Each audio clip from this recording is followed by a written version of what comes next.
Hi, I'm a Stickler-ish. This short video shows you how you can add front stabilizers to your trailer. Although this is a 2021 Hélio O2 travel trailer, you may find this video useful for other trailers as well. This video was made 2 years after I installed these front stabilizers. Although they show the stabilizers already installed, I think you'll find the images detailed enough to follow and understand. Let's get started. Be certain to get authentic light trailer stabilizing jacks manufactured by BAL. I also recommend you get the round 6-inch pads.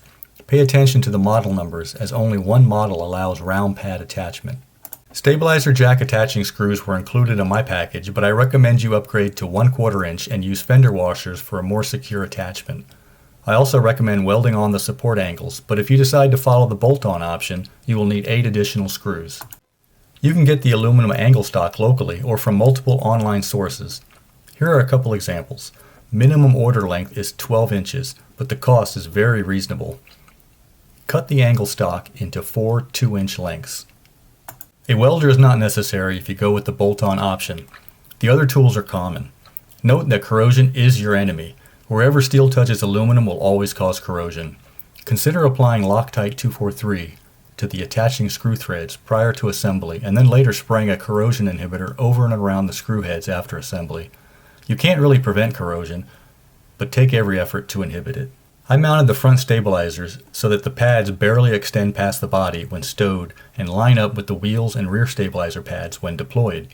This has proven to be a very stable implementation. Starting on the right side of the trailer, mark the location of a support angle on the rear surface of the frame tube 5 inches in from the outside edge. Using a square, transfer that mark to the forward surface. Align the support angles to the marks on the rear and forward frame surfaces.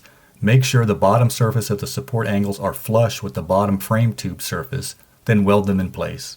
If you will be bolting on the support angles, mark and pre-drill 2 1/4 inch screw holes in each as shown. Position each support angle as previously described and carefully transfer the screw hole locations from the support angle to the frame. Using a hammer and center punch, dimple the center of each of your marks as a guide. Then drill 3/16 inch holes through the rear and forward frame surfaces.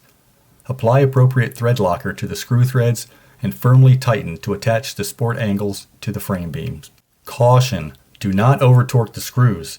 The wall thickness of the frame tube is only 1/4 inch. Over-torquing will weaken the bond or strip through the aluminum. Pre-assemble the 6-inch pads to the stabilizers. Use a stabilizer as a template to mark the mounting hole locations by cranking a stabilizer jack open so it is secure against the ground and the frame. Center the 2 outboard mounting holes against the support angles and center the inboard stabilizer mounting hole on the frame tube. Mark the location of the 3 stabilizer mounting holes. Remove the stabilizer. Using a hammer and center punch, dimple the center of each of your marks as a guide, then drill 3/16 inch holes. Reposition the stabilizer and mount it to the frame. Apply appropriate thread locker to the screw threads and firmly tighten to attach the stabilizer to the support angles in the frame. Caution! Do not over-torque the screws. The wall thickness of the support angles is only 3/16 inch and the frame tube wall thickness is only 1/4 inch. Over-torquing will weaken the bond or strip through the aluminum.